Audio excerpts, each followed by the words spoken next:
Assalamualaikum warahmatullahi wabarakatuh. Halo teman-teman, perkenalkan saya Indah Rahmawati dari program Studi Pendidikan Sejarah Angkatan 2022 dengan NIM 22051660015. Pada video ini saya akan menampilkan praktik mengajar dengan materi ajar tentang teori-teori masuknya agama Islam ke Nusantara. Selamat menyaksikan. Assalamualaikum warahmatullahi wabarakatuh. Waalaikumsalam warahmatullahi wabarakatuh. Selamat pagi anak-anak. Pagi. Ya, sebelum kita mulai pembelajaran kita hari ini, ada baiknya kita berdoa dulu ya. Ketua kelas bisa pimpin doa. Ya. Baik, sebelum kita mulai pelajaran, kita berdoa kepada Tuhan masing-masing. Berdoa dimulai.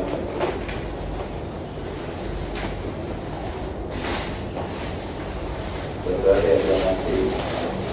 Oke, baik ya. Gimana kabarnya anak-anak hari ini? Baik. Sudah pada makan? Belum. Bagus ya. Oke, jadi ibu absen dulu ya. Dengarkan baik-baik namanya. Tresia Cici Alfonsa. Cici bisa maju ke depan.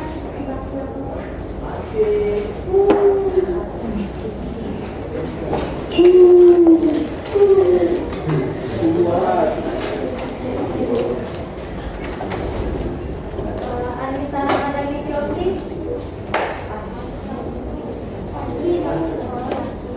Istiqomah Triayana. Desiana Alfianita. Jadi cuma 2 orang ya nggak hadir. Ya Bu.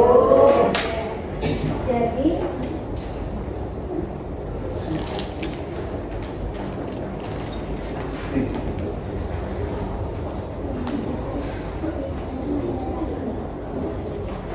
jadi sebelum kita masuk ke pembelajaran, Ibu ingin beritahu kalian dengan metode pembelajaran kita hari ini. Jadi metode pembelajaran yang Ibu gunakan itu adalah diskusi dan presentasi, yang dimana nantinya di akhir materi Ibu akan membagi kalian menjadi 4 kelompok yang masing-masing kelompoknya berjumlah 8 orang. Sampai sini ada pertanyaan? Pas Bu.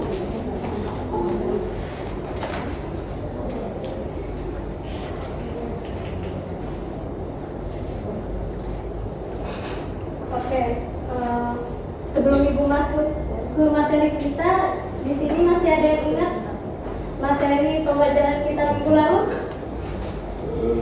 Ayo, ada yang ingat?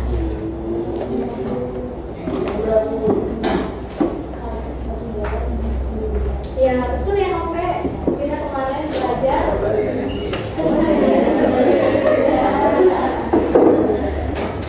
Ya, jadi coba kalian bayangkan bagaimana jika kalian hidup di abad ke-7 sampai ke-13 Masehi. Ya, bisa kalian bayangkan ya bagaimana agama Islam itu bisa menyebar dari Jazirah Arab hingga ke kepulauan Nusantara yang sangat jauh.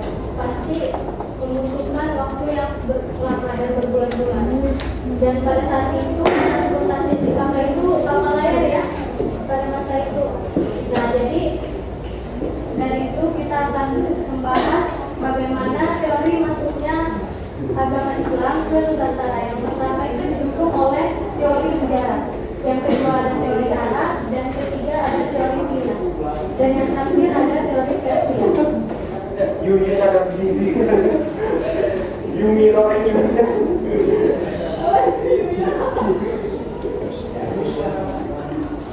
Oke, yang pertama itu teori budarat. Jadi teori budarat ini dikemukakan oleh W.J. Beres dan dikembangkan oleh Snowford bersama teman-temannya. Jadi teori budarat ini disebutkan bahwa Islam itu masuk melalui perdagangan India Muslim yang masuk pada abad ke-13. Para pedagang budarat ini datang dari Malaka yang kemudian menjalin hubungan dengan orang-orang di wilayah barat Indonesia hingga terbentuklah kerajaan Islam di Nusantara. Yang tahu kerajaan Islam pertama di Nusantara? Ya betul ya, beberapa saya. Jadi salah satu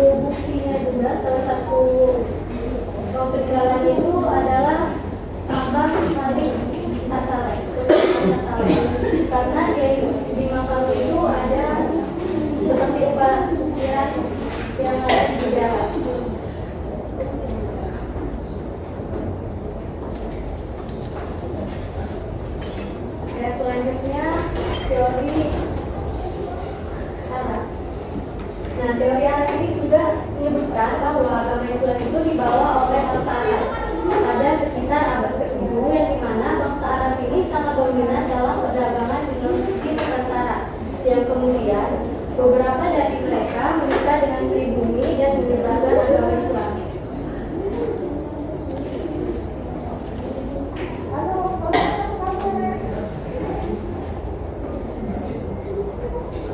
Nah, teori ini juga dikembangkan oleh Jacob Cornelis Berkeley dan dikembangkan juga oleh Dia Hamka. Selanjutnya ada teori Cina. Nah, teori Cina ini hampir sama dengan teori Arab. Jadi orang Cina pada masa itu melakukan migrasi, yaitu orang-orang Cina Muslim ke Asia Tenggara, terutama ke wilayah Nusantara, yang kemudian melakukan kegiatan perdagangan. Nah, peristiwa ini itu terjadi sekitar tahun 879 Masehi atau abad ke-9 Masehi. Yang terakhir ada teori Persia. Nah, teori Persia ini menyebutkan bahwa Islam itu masuk ke Indonesia dibawa oleh kaum Syiah melalui jalur perdagangan yang berasal dari Persia atau Iran. Teori ini juga disebut sebagai teori Persia. Nah, tokoh pendukungnya itu ada P.A.U. dan M. Dahlan Mansur. Selanjutnya, sampai sini ada yang ingin ditanyakan? Ada yang kurang jelas atau ada yang ingin ditanyakan tentang teori-teori maksudnya Islam ke Nusantara? Oke, jika tidak ada, Ibu anggap paham ya. Jadi Ibu mau membagi kalian menjadi 4 kelompok. Yang dimana di sini kelompok 1, kelompok 2, kelompok 3, dan kelompok 4. Jadi nanti masing-masing dari kelompoknya maju untuk mempresentasikan hasil diskusinya.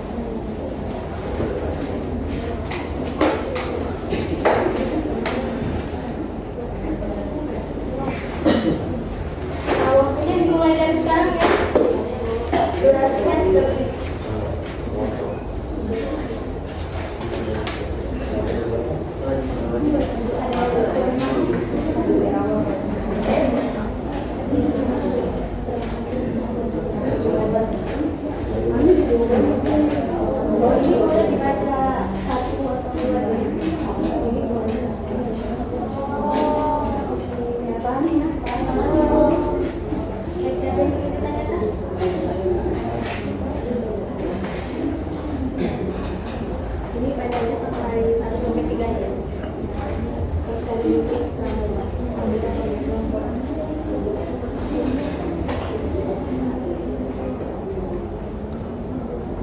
Kelompok ini ada yang ingin bertanya?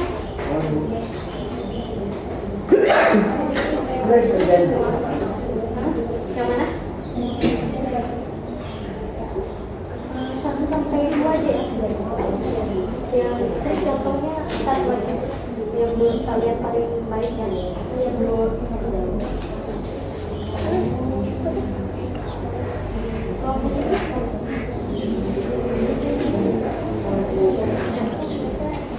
Yang mana dulu ya? Yang menurut kamu penting aja. Di kelompok ini yang mana yang bagus?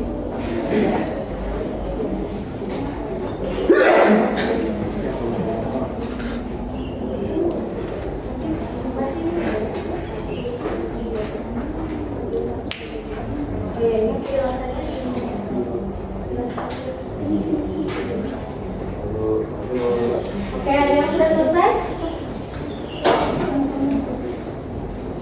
Sudah? Kenapa Mario? Sudah. Oh, sudah. Oke, masing-masing perwakilannya maju ya ke depan.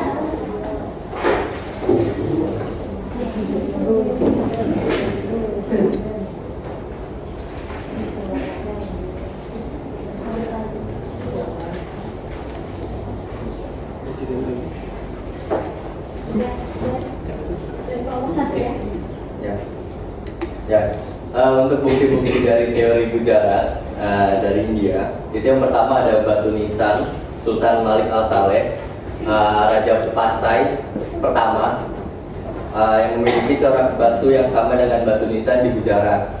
Nah, yang kedua itu ada makam Maulana Malik Ibrahim di Gresik. Itu juga makamnya bergaya Gujarat. Dan yang ketiga itu ada catatan dari Marco Polo yang singgah di Perlak, Aceh tahun 1292 Masehi, menyebutkan telah ada masyarakat yang memeluk Islam, menunjukkan Islam itu telah masuk tidak lama sebelumnya. Mungkin itu bukti dari kelompok satu. Selanjutnya kelompok dua. Hasil diskusi dari kami adalah teori Arab. Teori ini dikemukakan oleh Hamka, Nabil Al-Atas, dan Arnold. Menurut teori ini, Islam masuk langsung dari Arab ke Indonesia pada abad ke-7 Masehi, tidak lama setelah Islam berkembang di Arab. Contoh misalnya, catatan sejarah dari dinasti Tang yang menyebutkan adanya permukiman Arab Muslim di Kanton, dan beberapa dari mereka melakukan perjalanan ke daerah Sriwijaya. Untuk contoh pengaruhnya ada dominasi mazhab Syafi'i di Indonesia yang merupakan mazhab dominan di Mekah saat itu, bukan mazhab Hanafi yang dominan di Gujarat. Selanjutnya kelompok tiga yang lain diperhatikan ya, temannya di depan. Ya, saya dari kelompok tiga. Ini hasil diskusi kami membahas tentang teori Persia, di mana bukti-buktinya itu ada kesamaan tradisi peringatan 10 Muharram antara Syiah di Iran dan tradisi tabut di Bengkulu serta tradisi tabut di Panumat. Terus kesamaan beberapa kata dan istilah agama Islam di Indonesia yang berasal dari bahasa Persia seperti abiyas, wadu, namaz, salat, dan janas atau sajdah. Untuk contohnya sendiri yaitu tradisi sekaten Jawa yang memiliki kemiripan dengan tradisi perayaan di Persia. Ya, selanjutnya kelompok terakhir. Baik, dari kelompok 4 ini membahas tentang teori Cina. Teori ini dikemukakan oleh Selamat Puljana dan Hadidra. Menurut teori ini, orang-orang Muslim Cina Tionghoa memiliki peran penting dalam penyebaran Islam di beberapa wilayah di Indonesia, terutama di Jawa pada abad ke-15 dan ke-16 Masehi. Bukti-buktinya yang pertama, ekspedisi Laksamana Cheng Ho, orang Muslim Cina ke berbagai wilayah di Asia Tenggara termasuk Indonesia pada awal abad ke-15 Masehi.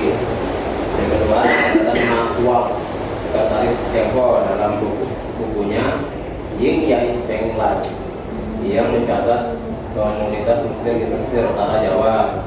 Yang ketiga, pengaruh arsitektur Cina pada beberapa masjid kuno di Jawa seperti Masjid Demak dan Masjid Kota Gede dengan atap tumpang yang menyerupai pagoda.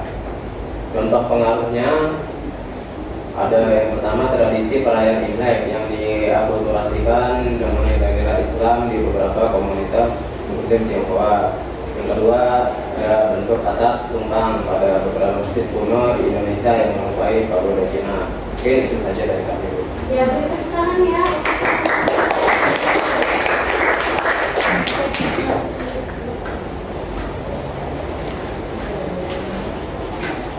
Karena teman-teman kalian sudah mempresentasikan dengan baik ya, beri tepuk tangan untuk diri kalian. Karena waktu kita sudah mulai habis ya, sebentar lagi waktu istirahat. Mungkin salah satu dari kalian bisa mempresentasikan rangkuman pelajaran kita hari ini. Ada yang ingin maju ke depan? Ya, mana?